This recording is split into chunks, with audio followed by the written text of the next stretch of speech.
곧 우리가 하나님을 믿으시면서 가장 어렵다고 생각하는 게 무엇입니까? 뭐가 가장 어려우세요? 여러 가지 각양각색의 대답이 있을 수 있겠죠. 신앙생활에서 가장 어려운 것이 뭘까? 그것은 바로 하나님을 믿는 것이랍니다. 이건 제 말이 아니고 이 시대의 영성가로 알려져 있는 샤를로 드 푸코라고 하는 분이 한 말이에요. 하나님을 믿는 데 있어서 가장 어려운 일은 하나님을 믿는 거다. 오늘날 하나님의 모습은 마치 세크리터리와 같습니다. 내가 필요할 때 달려와서 필요한 것을 다 채워주시고 필요하지 않을 땐 찾지 않는 그런 존재. 우리는 하나님을 믿는 것보다는 하나님을 이용하는 것에 더 익숙해져 있는지도 모릅니다. 요즘 그 웃음이 대세라는 말이 있더라고요. 그러니까 남을 이렇게 웃길 줄 아는 사람이 성공을 한다는 말이에요. 그러니까 유머가 많은 사람이 성공한다는 얘기겠죠. 그러니까 우리는 천성적으로 어려운 것, 슬픈 것 이런 것들을 좋아하지 않습니다. 그래서 정작 눈물이 필요하고 정작 애통하는 마음이 필요할 때도 애써 피해가려고 하죠. 그러나 성경을 읽어보면 기쁨으로 단을 거두려면 어떻게 해야 된다고 되어 있습니까? 성경에. 예? 눈물로 씨를 뿌려야 된다고 되어 있습니다. 눈물로 씨를 뿌리지 않으면 기쁨으로 단을 거두는 날이 오질 않아요. 신앙세계에 들어오시려면 반드시 눈물로 씨를 뿌리는 이 과정이 반드시 필요합니다. 왜냐하면 이 신앙의 세계는 세상의 다른 가치와 기준이 존재하는 세계이기 때문에 그렇습니다. 신앙은 여러분 변화의 문제가 아니라 변혁의 문제입니다. 체인지가 아니라 트랜스포메이션이에요. 오늘 본문의 이 산상수훈 우리 지난 주간부터 살펴봤는데 이 산상수훈은 예수님의 첫 번째 가르침이지 않습니까? 그렇다면 이 산상수훈은 우리가 믿는 이 예수 그리스도, 기독교의 복음의 가장 핵심되는 내용이라는 거예요. 산상수훈을 빼고 복음을 얘기를 한다는 것은 어불성설입니다. 잘못된 것입니다. 그런데 예수님의 첫 번째 가르침, 가장 중요한 복음의 가장 중요한 내용의 첫 번째 가르침이 무엇입니까? 복에 대한 겁니다. 이는 복음의 핵심이 복이라는 말이죠. 하나님은 우리에게 복을 주시는 분이시라는 말씀이며 그 복 없이는 우리는 사람답게 살 수가 없습니다. 여러분이 복을 무엇이라고 정의하느냐에 따라서 인생의 내용과 인생의 목적이 달라집니다. 창세기 1장 28절에 보면 하나님께서 천지를 창조하실 때 인간에게 최초로 주신 말씀이 뭐냐면 복이에요. 복.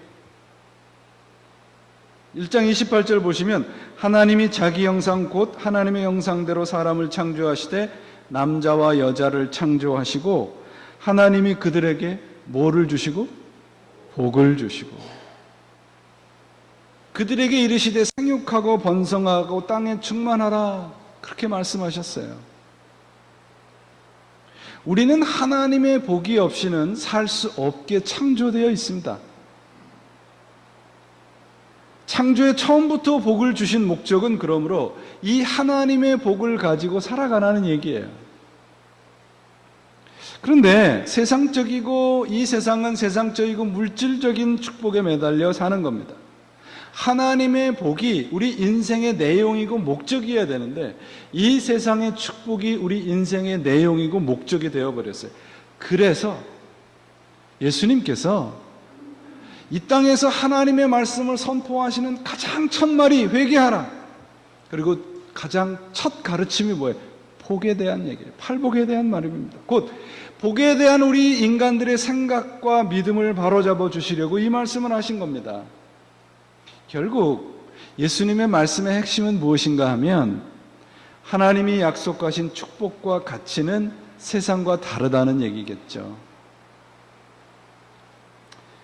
여러분들이 많은 분들이 읽으셨으리라 생각을 하는데 이 시대 기독교 작가인 필립 얀시가 쓴 내가 알지 못했던 예수라는 책이 있어요. 이 책에 보니까 신약 성경 성서 번역가인 신약 성서학자인 J.B. 필립스라는 분이 팔복에 대해서 세상이 복을 얘기를 하면 이런 것일 것이다 라고 하는 걸 필립 얀시가 인용을 했어요. 그러니까 이렇게 되어 있어요. 약삭 빠른 자는 복이 있나니 저희가 이 세상에서 지위에 오를 것이요, 무정한 자는 복이 있나니 저희가 상처를 받지 않을 것이요, 불평을 하는 자는 복이 있나니 저희가 마침내 제멋대로 갈 것이요, 환락에 빠지는 자는 복이 있나니 저희가 죄를 갖고 고민하지 않아도 좋을 것이고, 노예를 가진 자는 복이 있나니 저희가 그 노예들이 수고한 대가를 누릴 것이요, 유식한 자는 복이 있나니 저희가 어떻게 처신할 것인지를 알 것이며, 말썽을 일으키는 자는 복이 있나니 저희가 사람들이 알아줄 것이다. 세상이 이렇대요. 여러분, 이 미국 땅에 오시면서 오셨을 때 가장 많이 들어본 얘기가 아마 아메리칸 드림이라는 얘기일 겁니다. 그렇죠? 아메리칸 드림을 이루기 위해서 그러니까 아메리칸 드림이 뭔가요? 시카고 불스의 구단주가 아메리칸 드림이 이런 것이 아메리칸 드림이라고 설명을 했는데, 그게 뭐냐면 아메리칸 드림을 성취한다는 것은 자기가 하고 싶지 않은 것을 하지 않아도 되고 자기가 하고 싶은 건 무엇이나 해도 된다, 이렇게 얘기를 했어요. 그러면 우리들이 신앙을 가지고 우리의 신앙의 비전이 무엇입니까? 여러분, 예수님을 이용해서 내가 하고 싶은 거 뭐든지 하고 싶지 않으세요? 그러면 그게 신앙의 비전입니까? 아메리칸 드림입니까? 그 아메리칸 드림이에요. 세상의 복이란 말입니다. 하나님은 내가 하기 싫어도 해야 되는 것이 있다고 말씀하시고요, 내가 원하는 것이 아니라 할지라도 그것이 내 원함으로 삼으라고 하나님께서 말씀하세요. 이게 하나님께서 말씀하시는 복음의 파라독스입니다. 우리는 세상과 다른 목적, 목표, 원리, 원칙을 선택한 사람들입니다. 그래서 우리를 세상 사람들이 그리스도인이라고 부르지 않습니까? 우리가 누리는 것은 아메리칸 드림이 아니에요. 우리가 누리는 것은 예수 그리스도 안에 있는 복입니다. 그럼 예수 그리스도 안에 있는 복이 무엇인가요? 팔복이잖아요. 지난 시간에 우리 첫 번째 심령의 가난에 대해서 우리 알아봤습니다. 심령의 가난이라고 하는 것은 물질적인 가난을 얘기하는 것이 아니라 내 자신을 더 이상 의지하지 않는 마음이에요. 내가 가진 것, 내 학식, 내 힘, 내 의지, 이런 것들을 다 포기하는 겁니다. 그게 가난한 마음이에요. 자기 자신에게 철저한 무기력감을 느껴본 사람, 나로서는 안 된다고 하는 것을 느껴본 사람만이 갖고 있는 마음이 가난한 마음입니다. 나로서는 안 되니까 뭘 의지하게 되는 겁니까? 하나님을 의지하게 되는 거죠. 하나님을 신뢰하는 마음 속에 하나님의 나라가 임하는 겁니다.